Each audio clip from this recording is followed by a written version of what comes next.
quickly and spur that. Precisely. So chapter 2, as we all know, what's the title of chapter 2? What's the title?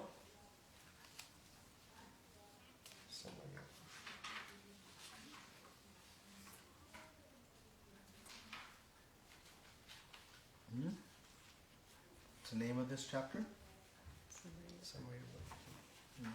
Contents of the Gita summarized. You see? So every chapter in Bhagavad Gita has a specific title, and it gives us some indication into the topic. So here that we're in the summary of the whole Bhagavad Gita is contained within this second chapter. So starting from verse number 54 to the end is the last section of this chapter 2. And this is a very interesting section because Arjuna has heard something very stunning to him. So he heard earlier in this chapter, in the 53rd verse, that Krishna was speaking about someone who was fixed in divine consciousness, this Citta Prajna.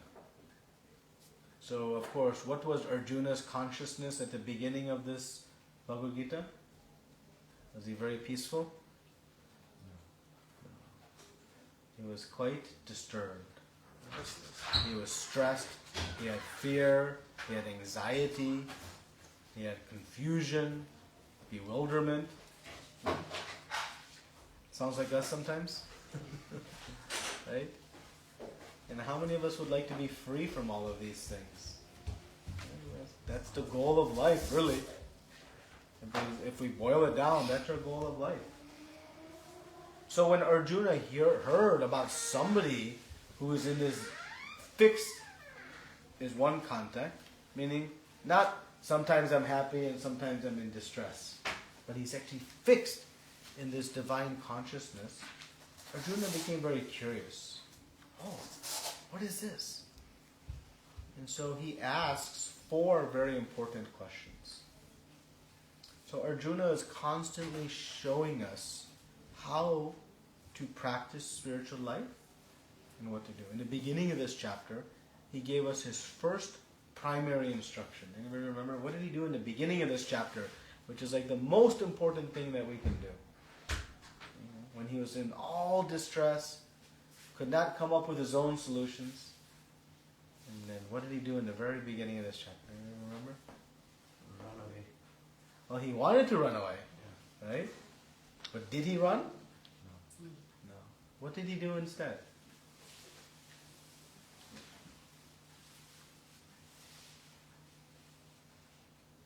Surrender.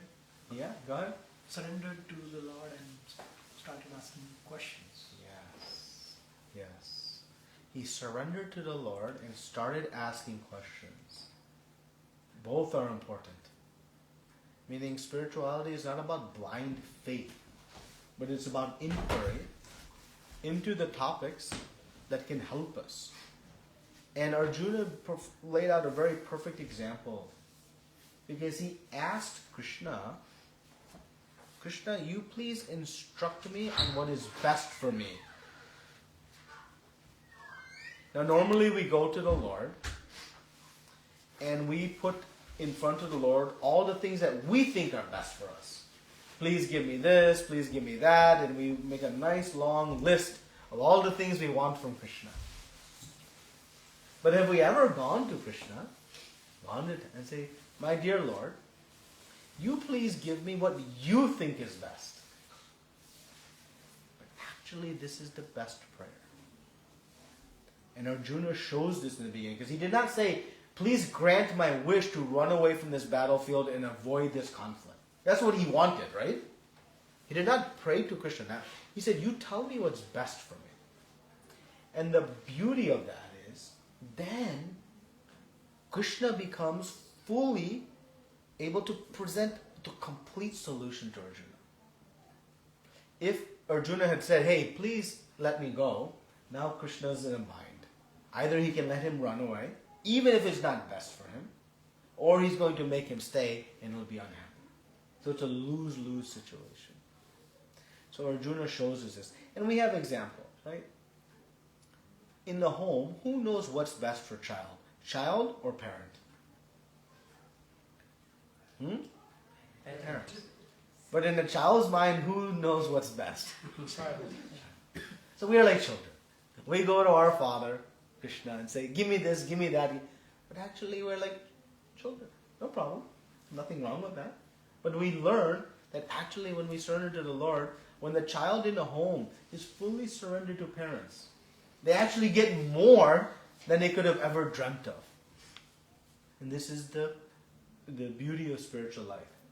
That the more we surrender to Krishna, the less we request of Him, actually the more we gain.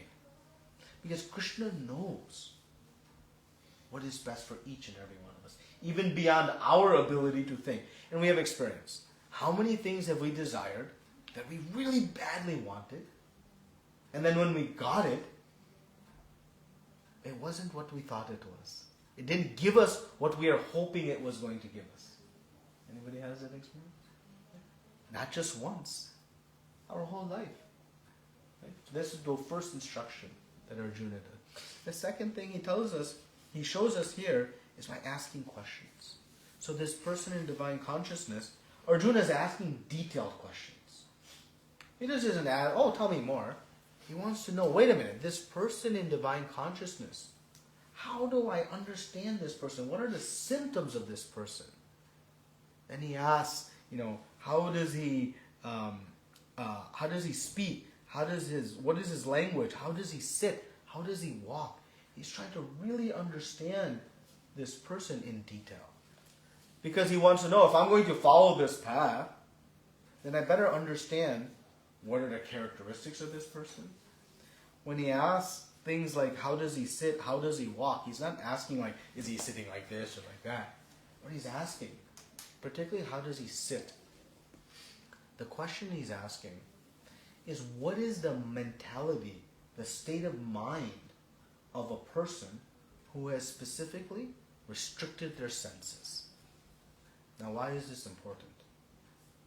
There's one very common theme, one overarching theme in this last 18 verses, from 54 to 72.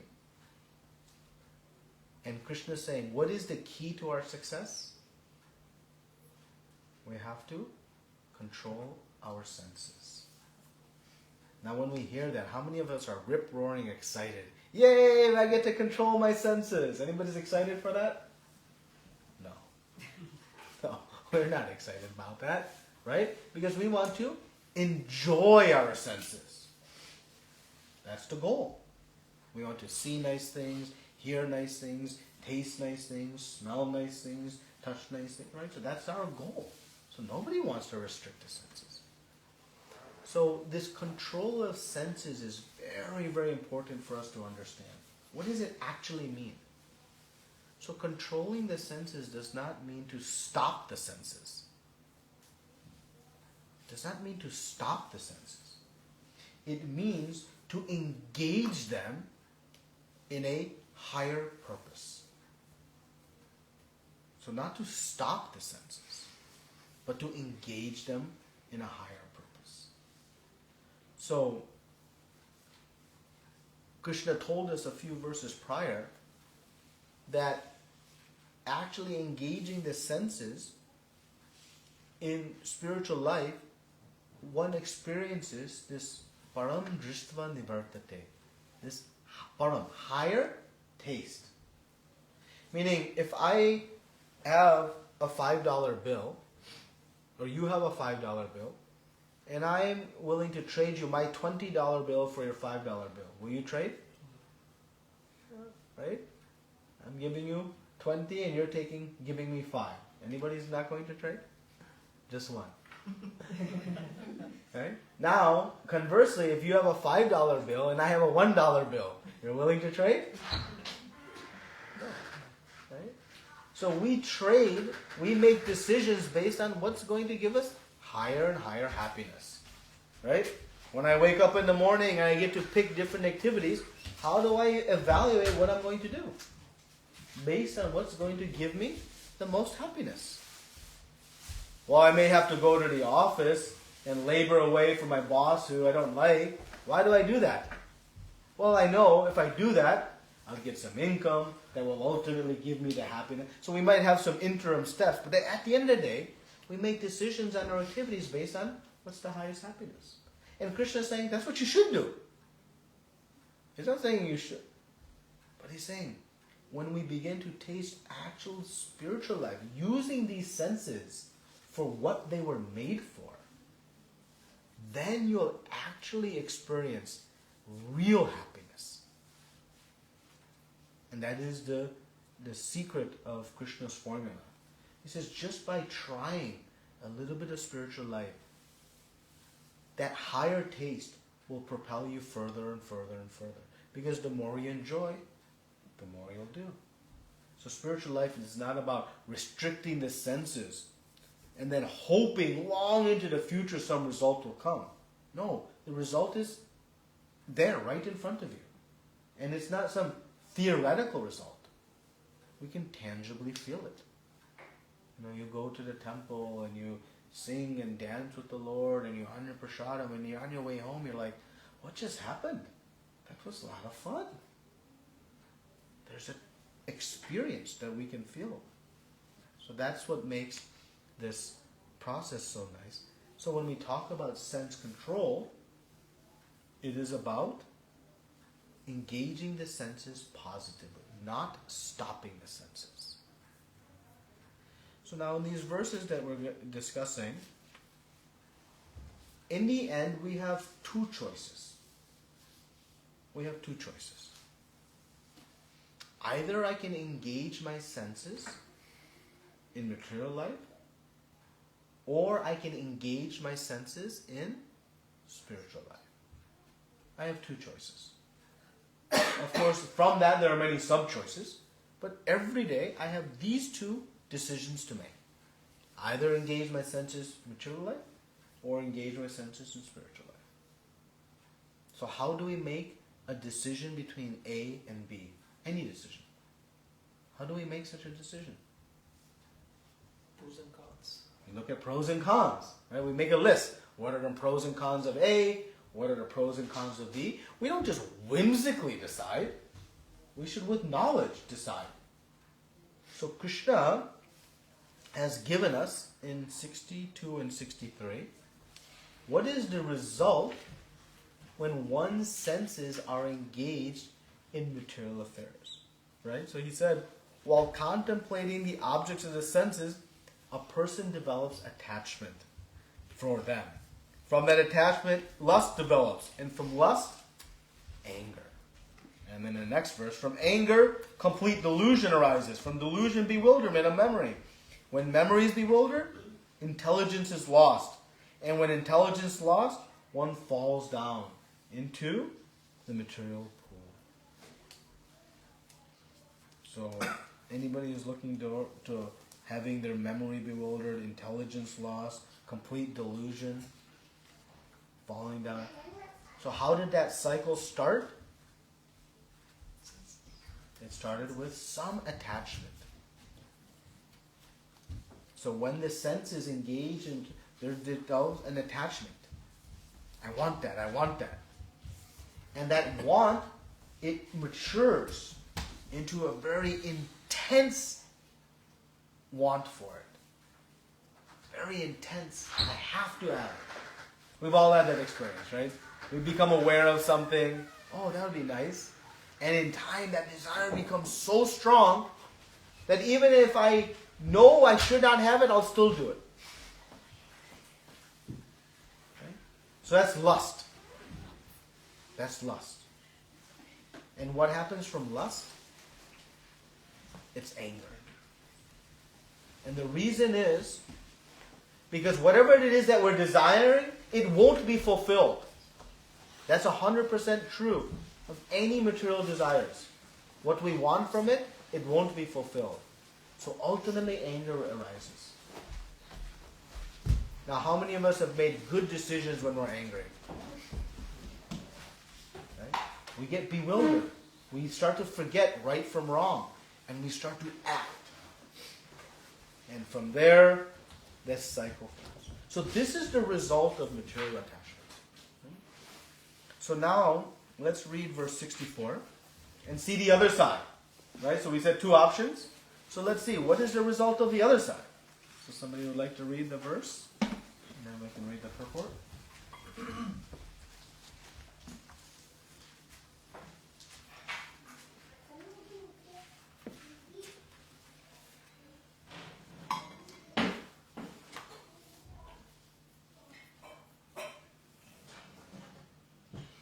Not all at once.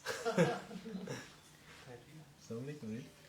264. 264, yeah, you can read just English, no problem. But a person free from direct purport, right? Yep. Okay. No, where you were and the purport. Yeah. But a person free. But the person free from all attachment and aversions and able to control his senses through regulative principles of freedom can obtain the complete mercy of the Lord. Purport. It is already explained that one may externally control the senses by some artificial process, but unless the senses are engaged in transcendental services of the Lord, there is every chance of fall. Although the person is in full Krishna consciousness, may apparently be on the sensual path, because of his being Krishna conscious, he has no attachment to sensual activities. The Krishna conscious person is concerned only with the satisfaction of Krishna and nothing else. Therefore, he is transcendental in all attachment and detachments. If Krishna wants, the devotee can do anything which is ordinarily undesirable. If Krishna does not want, he shall not do that which he would have ordinarily done for his own satisfactions. Therefore, to act or not to act is within his control, because he acts only under the direction of Krishna. This consciousness is the casual mercy of Lord, which the devotee can achieve in spite of his being attached to the sensual platform. Okay. Somebody wants to read just the next verse?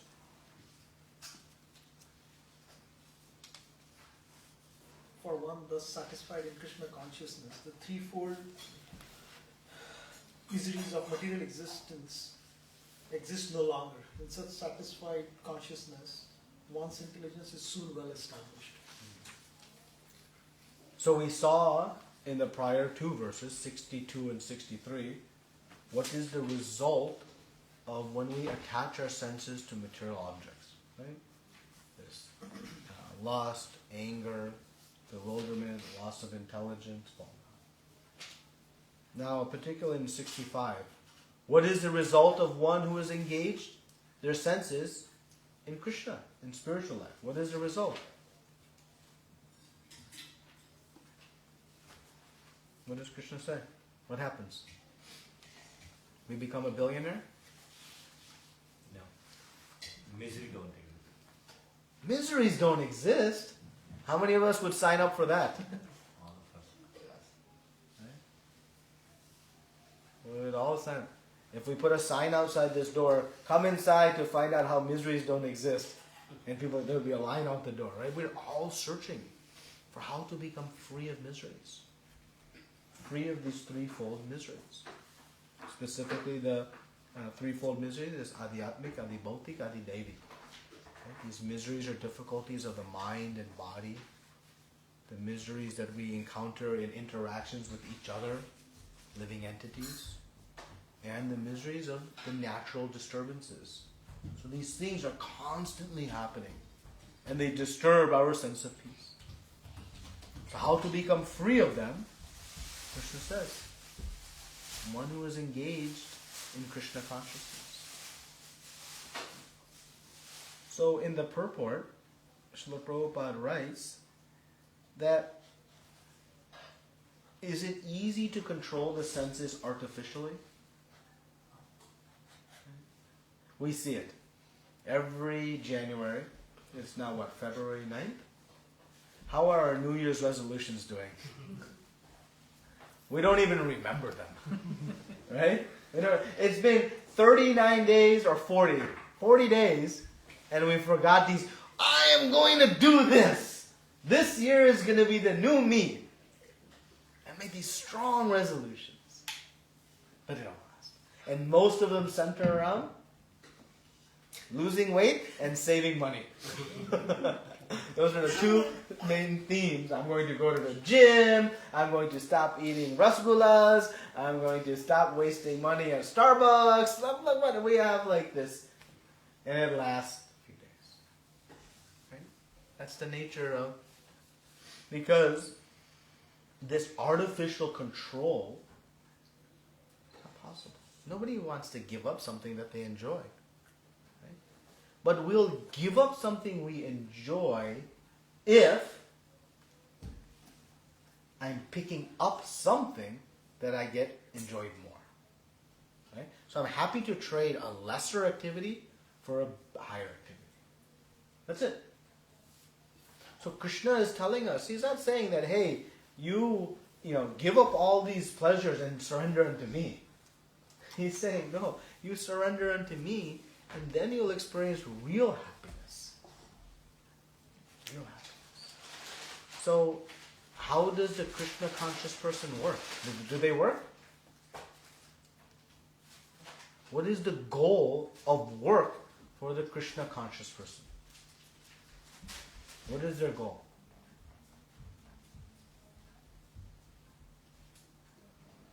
To please the Lord. To please the Lord.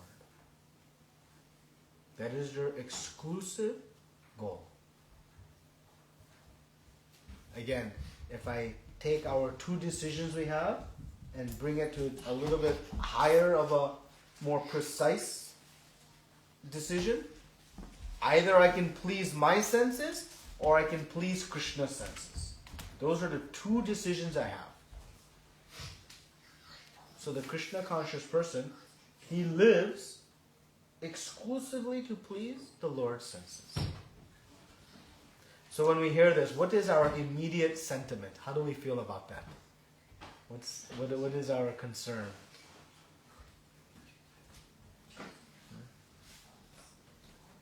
What about us? Right? If I work to please Krishna's senses, what happens to me? Right? That's a natural concern. So this seems very difficult, no? The Krishna conscious person is concerned only with the satisfaction of Krishna and nothing else. Right? So there's attachment. The Krishna conscious person also has attachment. Right? There's a desire. But that attachment, Prabhupada is saying, is transcendental. So I'm either attached to the material sense objects or I'm attached to Krishna. So there's attachment. Actually, the soul, because it is active, it will always have some attachment. So this idea of detaching, the Jnanis will speak about detaching. Oh, this is matter. That is correct. But detaching from matter, one can do for a short amount of time artificially. But because the soul is active, it must be attached to something. So the real detachment occurs is when we learn to attach to something higher. Okay? If I have chocolates in my hand, I can detach from those if by detaching from them someone will give me diamonds. Then I can detach. Right? So detachment occurs naturally for the Krishna conscious person because they're experiencing this higher taste. So, and this seems maybe a little bit far-fetched, right? How I can work exclusively for the pleasure of Krishna. How will that actually benefit me? So I bring this back to the same example I brought earlier. In the home, who knows what's better, child or father? When child surrenders to father, what does father do? How does father respond? And when child gives everything they have to father, how does father respond? He takes everything and enjoys? What does Father do? He will take care even better. He'll do everything for child. So in that equation, who wins? We know. If there are 3 rasgullas in a home and child wants and mother and father wants, who will eat the 3 rasgullas? Child. This is the relationship between us and Krishna. That when we surrender to Krishna, saying, my dear Lord, you are my maintainer. Whatever I'm surrendering to you, think, in the home, whatever child is surrendering to mother and father, who is given them whatever they are surrendering? Whatever facilities, whatever things they have, who is given that to them? Mother and father. So whatever we are surrendering, who is given us? Krishna. But still Krishna appreciates, just as mother and father does. And just as mother and father's only desire is to see their children happy, guess what the only desire Krishna has? To see his children happy. He has no other desire. So whatever we may be able to give to Krishna, how does that compare to what Krishna can give to us? It doesn't even compare. Doesn't even compare. So one who has transcendental understanding realizes, if I attach my senses to all the material objects, trying to enjoy separate from Krishna, I'm going to constantly be plagued by these adhyatmika, the bhautika, the daivi, these difficulties, these threefold miseries. And we have experience. Our whole life, we have just been doing this. Ups and downs, ups and downs, ups and downs, ups and downs. And often more downs than ups. But one who is transcendentally situated, understanding, wait a minute, by attaching myself to Krishna's pleasure, then actually everything becomes satiated. So to answer Arjuna's question, what is the mentality of one who has controlled their senses? Because Arjuna wants to know the same question we have. Wait a minute. If I control my senses, am I going to be agitated, anxious to get, frustrated, disappointed? Or am I going to be peaceful, happy? What's the condition? Because I'm not going to follow this if I don't get, my enjoyment. So this how does he sit question is being answered here. That actually one who controls the senses, what is his situation? They are at peace. How many worries does the child who is surrendered to mother and father have? How many worries do they have? But the child who is in disobedience to mother and father, how many worries do they have? So this key for us is following this example we've actually known in our own experience. But now on a more larger scale. That our relationship with Krishna is like this. He is like our loving Father. He tells Durvasa Muni in 9th canto Srimad Bhagavatam. Durvasa Muni had offended Ambarish Maharaj. And Krishna immediately sent Sudarshan Chakra to kill Durvasa Muni. Because Krishna always protects his devotees. And as soon as his devotees... Ambarish Maharaj didn't even pray, Krishna, please help me. He simply was calm. He knew, if Krishna's plan was for me to be killed by this demon, the Durvasa Muni, then it'll happen. That must be Krishna. But just because Ambarish Maharaj did not pray, doesn't mean Krishna stood idle. Immediately, he sent Sudarshan Chakra. And that chakra struck fear in the heart of Durvasa Muni. And he ran and ran and ran. The heat was burning the back of his neck. And he went to Lord Brahma and said, do something. See how powerful Durvasa Muni is. He could go to see Lord Brahma. Can we go see Lord Brahma? No. And Lord Brahma said, I'm sorry. This chakra is the function of my master. I cannot. And so then Durvasa Muni goes to Lord Shiva. Lord Shiva says, hey, my Lord is in control. There's nothing I can do. So finally he goes to see Lord Vishnu. Now you see how powerful Durvasa Muni was. He goes to see Lord Vishnu. And what does Lord Vishnu tell him? Sorry, there's nothing I can do. What? How can the all-powerful, supreme controller, Ishvara Parama Krishna, how can he not stop his own chakra? What he said?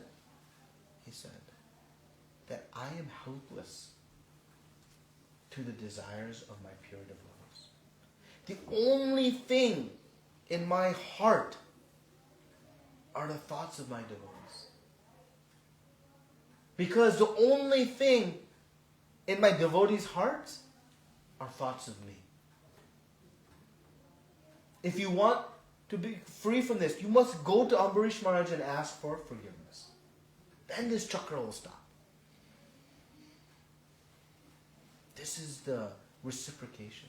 So when Krishna talks about surrender to him, it is actually a two-way street. It is not a one-way street. Just like in the home, child surrenders to mother and father, but mother and father render all service back and then some. So this surrender, it's a two-way street. But if we don't engage our senses in spiritual life, actually, if I can just be blunt and direct with all of us, what are we? Thieves. What did we come into this world with? Nothing. And what are we going to leave this world with? Nothing. So between point A and point B, I am using someone else's things. Man's laws may say, I have possession of this. But who's man's laws to say? The government of this country may say this is our land. Did they create the land? So ultimately we are using someone's resources. And who's that someone? The Creator. Who provisioned all of these things. And so if we use them, just like if I go to the supermarket and I see an apple and I just start eating the apple. Looks nice. Am I free to do so? No. Because is that apple mine? No. But I think I can go to an apple tree in a forest and pluck the apple and eat it. Is that apple mine? It's given by nature. So how to enjoy that? I have to first offer to the Lord. Whatever facilities I'm using, if I don't, I am actually a thief. And we know, do thieves enjoy? I'm speaking in a little bit extreme terms just to illustrate the point. But Krishna tells us, Ishavasyamidam sarvam yat kincha jagat jagat tena tatena bunjitaha madgataha kashasvidanam. This is the first verse from Sri Ishopanishad. He says, Ishavasyam idam sarvam. He says, I am the proprietor of everything. Sarvam, everything. But I have provided a quota for all of you to subsist very nicely. Though he is a proprietor, he doesn't say, hey, it's mine, don't touch. No, he said, I have given plentiful resources for everyone. But we should understand and not forget, who is the Ishavasyam, the real proprietor. If we do that, we'll be in a good condition. So these are the pros and cons. Attaching to material sense objects or attaching to Krishna. One results in this cycle of difficulties, and the other free from all miseries. So which one are we going to do? That is up to each of us as individuals. That is our free will to choose, and accordingly we will receive the different responses. So this is the perfect instruction of Krishna. He's giving us both sides of the coins, both pros and cons. And of course, we can experience that through our application. Okay? So we have some knowledge, we have some principles, and now it's up to us. We try it. And we see what is the result. If you surrender your time to chanting the names of the Lord every day with great sincerity, you will see what is that difference in my life that it is making. How profound of a difference. If you take to this process, you chant your 16 rounds. 16, whoa, that's too many. That's too much. 8.3% of your day. You give 8.3% of your day to Krishna. You see how the other 91.7, is that my math right? Yes. Is reciprocated. Then you decide, am I gaining from this activity? Am I gaining? And you will experience. Because without some gain, you won't do it. No one would. I wouldn't do it. But it's there. And the real secret to spiritual life, the more exclusively I'm focused on Krishna's happiness, actually the more I enjoy. It's the ultimate conundrum because it's the exact opposite of what society ingrains us to think. Me, mine, and I. Every man for themselves. Survival of the fittest. All these, principles. Nonsense. This is the principle. The more I focus exclusively on serving Krishna, actually the more I enjoy it. Okay? So try it. And you'll experience it. And that's why Krishna says that this knowledge is Rajavidya. He says this is the king of all knowledge. Rajavidya, Raja, Guyam. It is the most confidential. Meaning, it is not so widely. We don't see this, we go to Somerset Mall and ask, do you know, engage your senses or not? How many people will know? So many.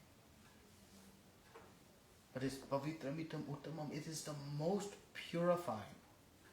Yes, we may have so many impurities in the heart, but this knowledge, this is what will purify the heart.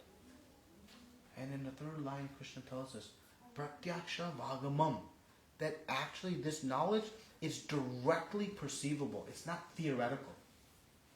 Hey, I do this and I hope so. There's a tangible response.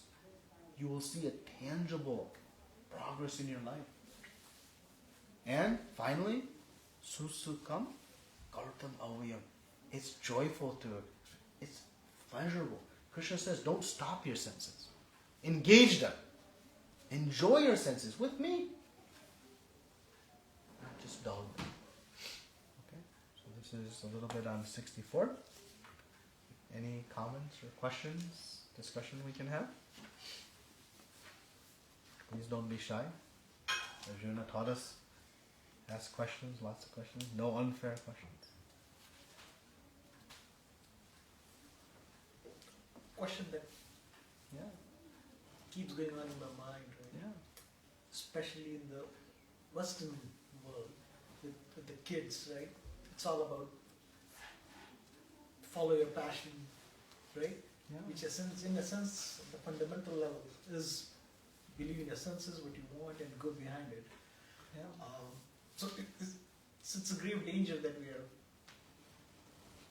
throwing our kids into, right? So without this, we are very blissful and grateful that we have this exposure. But how, as a society, we can, address that greater issue? At least in the Western countries. Yeah, it's unfortunately it's even in the Eastern countries. Sure, right? right. It's everywhere. It's a global everywhere. phenomenon, Yeah. right? So we start from the inside out. Start with ourselves, our family units, our structure, maybe our neighbors, our society, and from inside out, we'll begin to see and present it.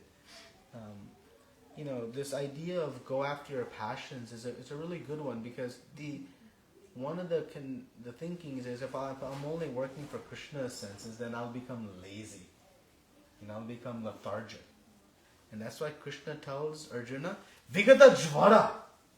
He says, you fight without lethargy. Don't be lethargic. That you should be enthusiastic.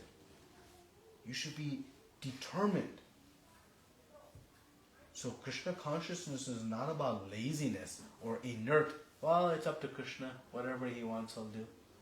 Sometimes we talk to people, oh, please come to the program, come to temple. Yeah, when Krishna wants it, I'll come.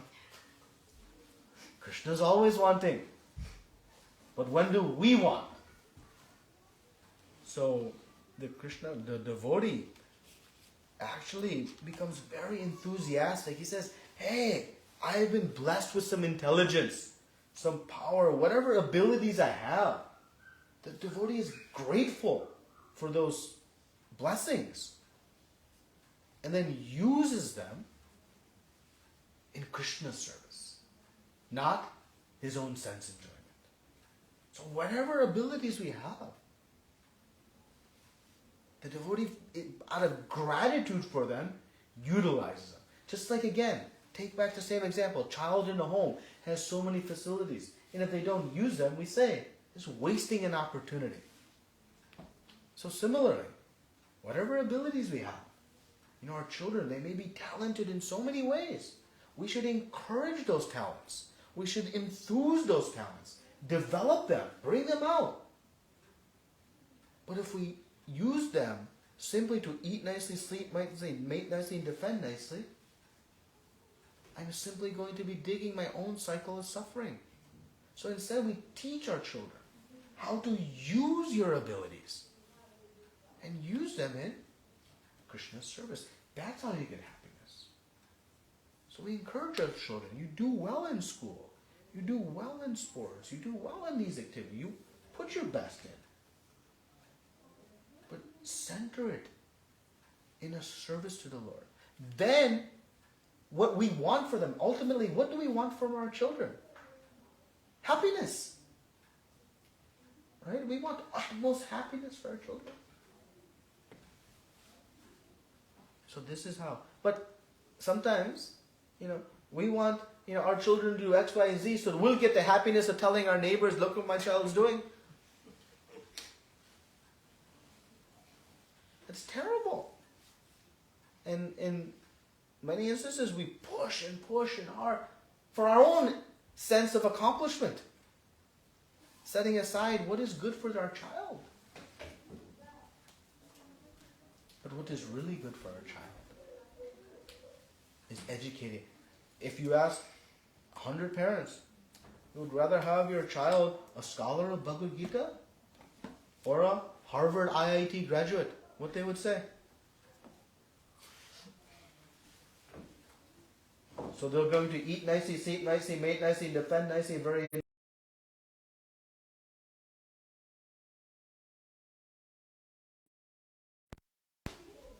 Common person. well, that is the goal.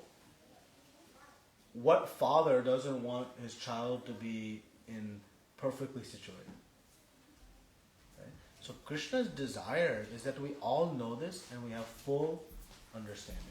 That's Krishna's goal. But Krishna also doesn't force upon us anything. We always have our free will to act. So because of that, Krishna is situated in our heart as Paramatma. and is just waiting when we will look to him for inspiration as Arjuna did. Until then, he'll not interfere. So what we see around us is the expression of free will. It's not the expression of Krishna's will. Understand? It's not Krishna's will. It is our each individual free will that's being expressed. Because Krishna's will is one. He doesn't even want this material world. It has no purpose for him. Zero. He would be most happy. Everybody goes back home, back to Godhead, wrap up the material world, done. It has no purpose beyond to fulfill our desire to try to enjoy separate from him. This whole world exists for our desire, not Krishna's. He would be most happy to wrap up this, close up shop, and go back. Okay?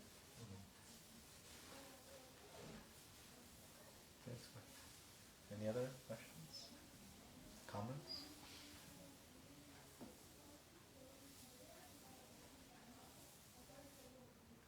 Can we, so I'm kind of asking this question, but can we live in Adhyatmic world as well as materialistic world? Because we still gotta earn, we still gotta feed the family, still gotta live the sansaric life. Yeah. So how can you be completely in Adhyatmic world Yeah. and with day-to-day life? Yeah, this is the core perfection of this knowledge in Bhagavad Gita. Because it teaches us this principle. How to live within the material world in the midst of our responsibilities and stay pure in consciousness. So, the devotee goes to the office. The devotee maintains a home. The devotee has family. The devotee has relationships. The materialist goes to the office. Materialist has a home. Materialist has a family. So actually the actions, in general speak, are the same. What's different? The consciousness. The devotee understands, this is not my home. This is Krishna's home. I don't stay in the master bedroom. I stay in the servant bedroom. Because Krishna has given me whatever facilities I have to be able to earn income in the office, to maintain such a beautiful home. It's Krishna's home. These children I have, can I engineer and make such amazing life? No, it is a gift that Krishna has enabled. So the devotee says, these children, I have the great responsibility to care for Krishna's children.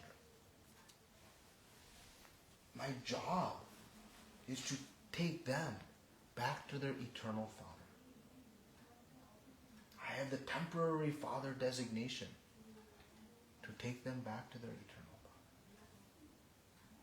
The devotee goes to the office and they fight and try to get to the top.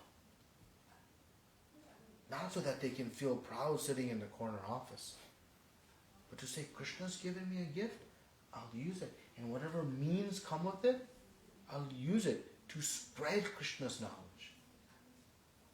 Not to try to feed my senses with mundane material things. So the why is what's different. What inspires the devotee and what inspires the materialist. One is inspired to try to enjoy their senses as much as possible. The other is inspired to render service to Krishna to the fullest of potential based on whatever facilities they have. So it is perfectly possible. And the example I'll give, I used it in the seminar, is like this.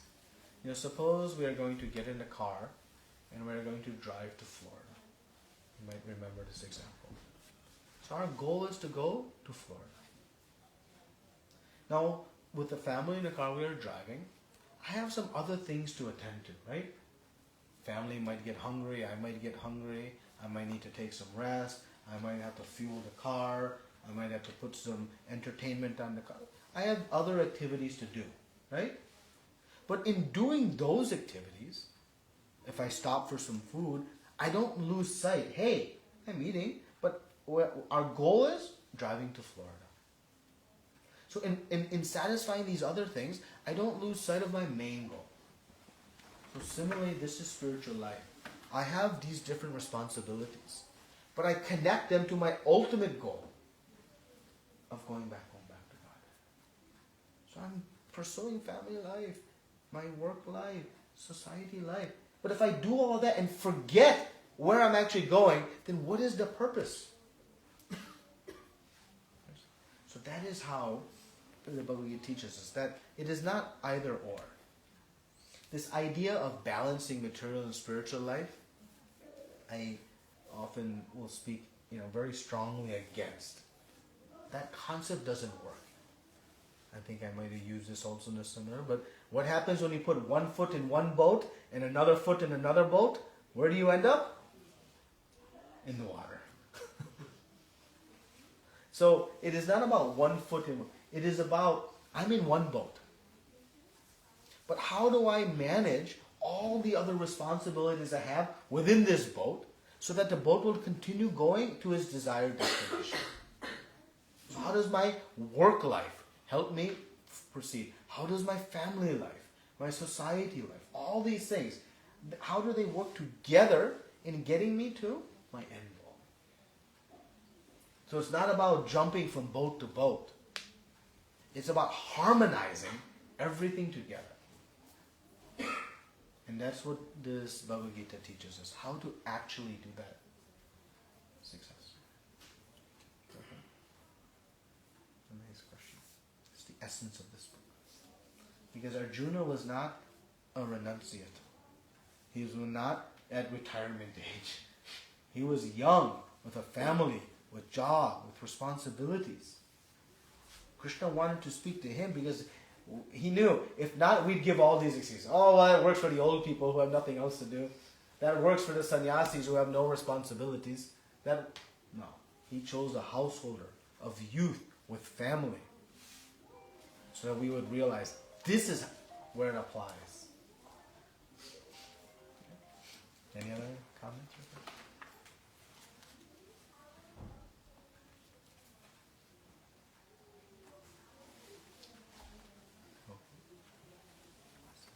Shall we chant? Thank you very much. Srila Prabhupada ki jai. Ananta Koti Vaishnava Vrinda.